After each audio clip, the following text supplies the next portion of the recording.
Good morning, my dear friends. Today is the 12th of June. I'm glad to see you, and I'd like to tell you a fairy tale, an old Irish fairy tale, fair, brown, and trembling. King Half Kurucha lived in Tyrconnell, and he had 3 daughters, whose names were Fair, Brown, and Trembling. Fair and Brown had new dresses and went to church every Sunday. Trembling was kept at home to do the cooking and working. They would not let her go out of the house at all, for she was more beautiful than the other 2, and they were in dread she might marry before themselves. They carried on in this way for 7 years. At the end of 7 years, the son of the king of Emania fell in love with the eldest sister. One Sunday morning, after the other 2 had gone to church, the old hen wife came into the kitchen to Trembling and said, "It's at church you ought to be this day, instead of working here at home." "How could I go?" said Trembling. "I have no clothes good enough to wear at church, and if my sisters were to see me there, they'll kill me for going out of the house." "I'll give you," said the hen wife, "a finer dress than either of them has ever seen. And now tell me, what dress will you have?" "I'll have," said Trembling, "a dress as white as snow, and green shoes on my feet." Then the hen wife put on the cloak of darkness, clipped a piece from the old clothes the young woman had on, and asked for the whitest robes in the world, and the most beautiful that could be found, and a pair of green shoes. That moment she had the robe and the shoes, and she brought them to Trembling, who put them on. When Trembling was dressed and ready, the hen wife said, "I have a honey bird here to sit on your right shoulder, and a honey finger to put on your left.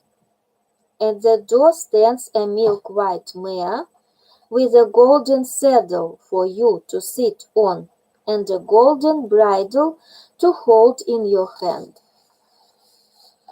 Trembling sat on the golden saddle, and when she was ready to start, the hen wife said, "You must not go inside the door of the church, and the minute the people rise up at the end of Mass, do you make off and ride home as fast as the mare will carry you." When Trembling came to the door of the church, there was no one inside who could get a glimpse of her, but was striving to know who she was. And when they saw her hurrying away at the end of the Mass, they ran out to overtake her. But no use in their running. She was away before any man could come near her. From the minute she left the church till she got home, she overtook the wind before her and outstripped the wind behind. She came down at the door, went in, and found the hen wife had dinner ready. She put off the white robes and had on her old dress in a twinkling. When the 2 sisters came home, the hen wife asked, "Have you any news today from the church?" "We have great news," said they. We saw a wonderful grand lady at the church door. The like of the robes she had we have never seen on woman before. It's little that was thought of our dresses beside what she had on. And there wasn't a man at the church, from the king to the beggar, but was trying to look at her and know who she was. The sisters would give no peace till they had two dresses like the robes of the strange lady. But honey birds and honey fingers were not to be found. Next day the two sisters went to church again, and left the youngest at home to cook the dinner. After they had gone, the hen wife came in and asked, "Will you go to church today?" "I would go," said Trembling, "if I could get the going." "What robe will you wear?" asked the hen wife. "The finest black satin that can be found, and red shoes for my feet." "What color do you want the mare to be?" "I want her to be so black and so glossy that I can see myself in her body." The hen wife put on the cloak of darkness and asked for the robes and the mare. Moments she had them. When Trembling was dressed, the hen wife put the honey bird on her right shoulder and the honey finger on her left. The saddle on the mare was silver, and so was the bridle. When Trembling sat in the saddle and was going away, the hen wife ordered her strictly not to go inside the door of the church, but to rush away as soon as the people rose at the end of Mass, and hurry home on the mare before any man could stop her. That Sunday the people were more astonished than ever, and gazed at her more than the first time. And all they were thinking of was to know who she was. But they had no chance. For the moment the people rose at the end of Mass, she slipped from the church, was in the silver saddle, and home before a man could stop her or talk to her. The hen wife had the dinner ready. Trembling took off her satin robe and had on her old clothes before her sisters got home. "What news have you today?" asked the hen wife of the sisters when they came from the church. "Oh, we saw the grand strange lady again, and it's little that any man could think of our dresses after looking at the robes of satin that she had on. And all at church, from high to low, had their mouths open gazing at her, and no man was looking at us." The two sisters gave neither rest nor peace till they got dresses as nearly like the strange lady's robes as they could find. Of course they were not so good, for the like of those robes could not be found in Erin. When the third Sunday came, Fair and Brown went to church dressed in black satin. They left Trembling at home to work in the kitchen and told her to be sure and have dinner ready when they came back. After they had gone and were out of sight, the hen wife came to the kitchen and said, "Well, my dear, are you for church today?" "I would go if I had a new dress to wear." "I'll get you any dress you ask for." "What dress would you like?" asked the hen wife. a dress red as a rose from the waist down, and white as snow from the waist up, a cape of green on my shoulders, and a hat on my head which with a red and white a green feather in it, and shoes for my feet with the toes red, the middle white, and the backs and heels green. The hen wife put on the cloak of darkness, wished for all these things, and had them. When Trembling was dressed, the hen wife put the honey bird on her right shoulder and the honey finger on her left, and placing the hat on her head, clipped a few hair from one lock and a few from another with her scissors. And that moment the most beautiful golden hair was flowing down over the girl's shoulders. Then the hen wife asked what kind of a mare she would ride. She said white, with blue and gold-colored diamond-shaped spots all over her body, on her back a saddle of gold, and on her head a golden bridle. The mare stood there before the door, and a bird sitting between her ears, which began to sing as soon as Trembling was in the saddle, and never stopped till she came home from the church.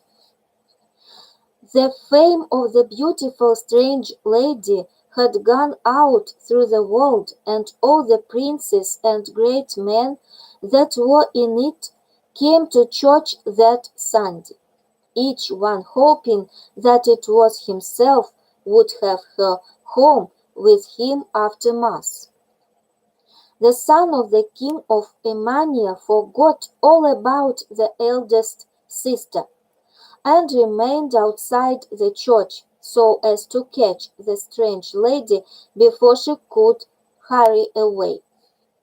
The church was more crowded than ever before, and there were 3 times as many outside. There was such a throng before the church that Trembling could only come inside the gate. As soon as the people were rising at the end of Mass, the lady slipped out through the gate, was in the golden saddle in an instant, and sweeping away ahead of the wind. But if she was, the Prince of Emmanuel was at her side and seized her by the foot. He ran with the mare for 30 perches and never let go of the beautiful lady till the shoe was pulled from her foot and he was left behind with it in his hand.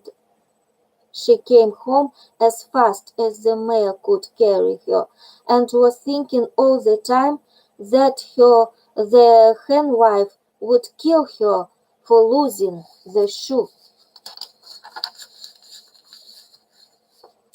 Seeing her so vexed and so changed in the face, the old woman asked, "What's the trouble that's on you now?" "Oh, I've lost one of the shoes off my feet," said Trembling. "Don't mind that. Don't be vexed," said the hen wife. "Maybe it's the best thing that ever happened to you." Then Trembling gave up all the things she had to the hen wife, put on her old clothes, and went to work in the kitchen. When the sisters came home, the hen wife asked, "Have you any news from the church?" "We have indeed," said they, "for we saw the grandest sight today. The strange lady came again in grander array than before. On herself and the horse she rode were the finest colors of the world, and between the ears of the horse was a bird which never stopped singing from the time she came till she went away. The lady herself is the most beautiful woman ever seen by man in Erin. After Trembling had disappeared from the church, the son of the king of Emania said to the other king's sons, "I will have that lady for my own." They all said, "You didn't win her just by taking the shoe off her foot. You have to win her by the point of the sword. You have to fight for her with us before you can call her your own." "Well," said the son of the king of Emania, "when I find the lady that shoe will fit, I'll fight for her, never fear, before I leave her to any of you." Then all the king's sons were uneasy and anxious to know who was she that lost the shoe, and they began to travel all over Erin to know could they find her.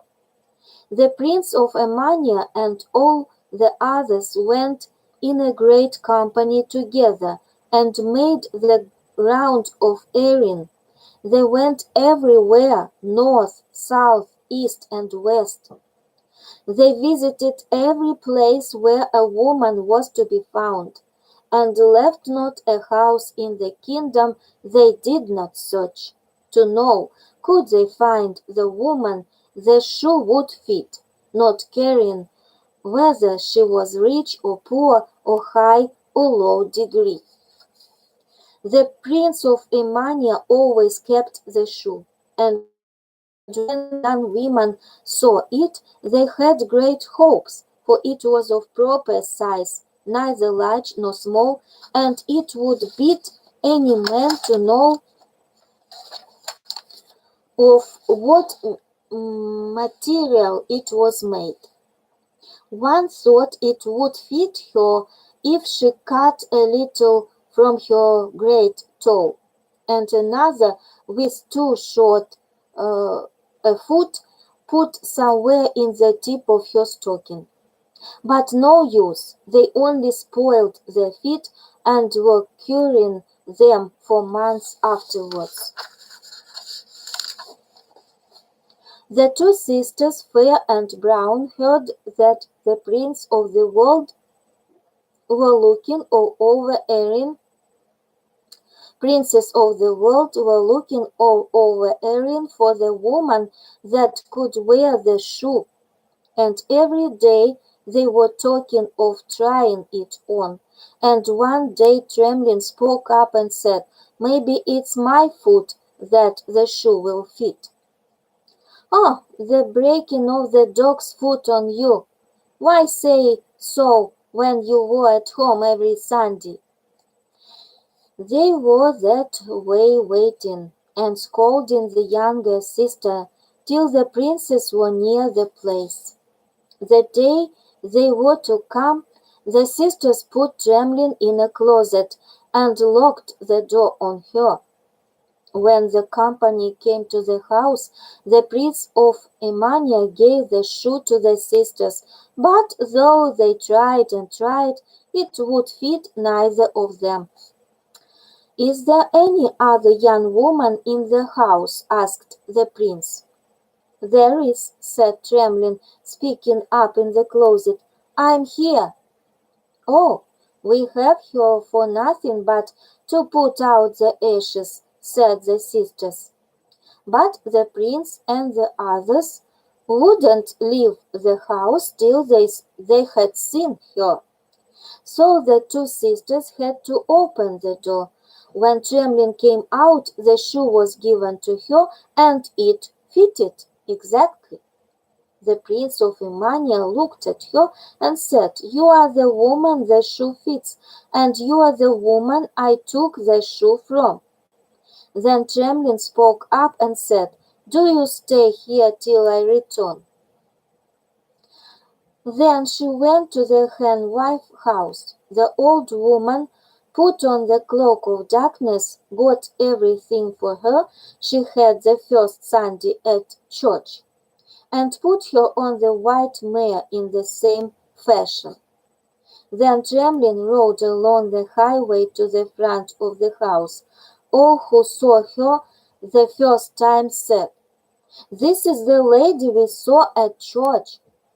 Then she went away a second time, and a second time came back on the black mare in the second dress which the henwife gave her. All who saw her the second Sunday said, "That is the lady we saw at church." A third time she asked for a short absence, and soon came back on the third mare and in the third dress. All who saw her the third time said, "That is the lady we saw at church." Every man was satisfied and knew that she was the woman. Then all the princes and great men spoke up and said to the son of the king of Emania, "You have to fight now for her before we let her to go with you." "I am here before you, ready for combat," answered the prince. Then the son of the king of Lochlin stepped forth. The struggle began, and a terrible struggle it was. They fought for 9 hours, and then the son of the king of Lochlin stopped, gave up his claim, and left the field. Next day the son of the king of Spain fought 6 hours, and yielded his claim. On the third day the son of the king of Nairfor fought 8 hours, and stopped. The fourth day the son of the king of Greece fought 6 hours, and stopped. On the fifth day no more strange princes wanted to fight, and all the sons of kings in Erin said they would not fight with the men of their own land, that the strangers had had their chance, and as no others came to claim the woman, she belonged of right to the son of the king of Emania. The marriage day was fixed, and the invitations were sent out. The wedding lasted for a year and a day. When the wedding was over, the king's son brought home the bride, and when the time came, a son was born. The young woman sent for her elder sister Fair to be with her and care for her. One day, when Trembling was well, and when her husband was away hunting, the two sisters went out to walk. And when they came to the seaside, the eldest pushed the youngest sister in.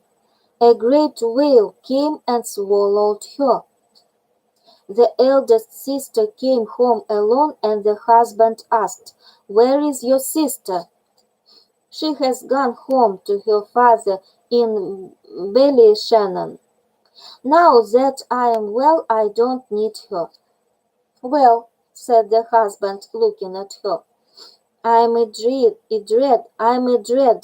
It's my wife that has gone." "Oh, no," said she, "it's my sister Fair that's gone." Since the sisters were very much alike, the prince was in a doubt. That night he put his sword between them and said, "If you are my wife, the sword will get warm. If not, it will stay cold." In the morning, when he rose up, the sword was as cold as when he put it there. It happened, when the two sisters were walking by the seashore, that a little cowboy was down by the water minding cattle and saw Faith push Trembling into the sea. And next day, when the tide came in, he saw the whale swim up and throw her out on the sand. When she was on the sand, she said to the cowboy, "When you go home in the evening with the cows, tell the master that my sister Fair pushed me into the sea yesterday, that a whale swallowed me and then threw me out, but will come again and swallow me with the coming of the next tide." Then he'll go out with the tide, and come again with tomorrow's tide, and throw me again on the strand. The whale will cast me out 3 times. I'm under the enchantment of this whale, and cannot leave the beach or escape myself. Unless my husband saves me before I'm swallowed the 4th time, I shall be lost. He must come and shoot the whale with a silver bullet when he turns on the broad of his back. Under the breast fin of the whale is a reddish-brown spot. My husband must hit him in that spot, for it is the only place in which he can be killed. When the cowboy got home, the eldest sister gave him a draught of oblivion, and he did not tell.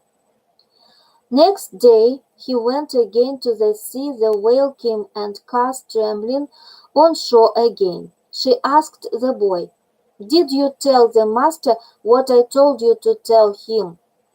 "I did not," said he. "I forgot." "How did you forget?" she asked. "The woman of the house gave me a drink that made me forget." "Well, don't forget telling him this night, and if she gives you a drink, don't take it from her." As soon as the cowboy came home, the eldest sister offered him a drink. He refused to take it till he had delivered his message and told all to his master. The 3rd day the prince went down with his gun and a silver bullet in it. He was not long down when the whale came and threw Trembling upon the beach as the 2 days before. She had no power to speak to her husband till he had killed the whale. Then the whale went out, turned over once on the broad of his back, and showed the spot for a moment only. That moment the prince fired. He had but the one chance, and a short one at that, but he took it and hit the spot, and the whale, mad with pain, made the sea all around red with blood, and died. That minute Trembling was able to speak, and went home with her husband, who sent word to her father what the eldest sister had done.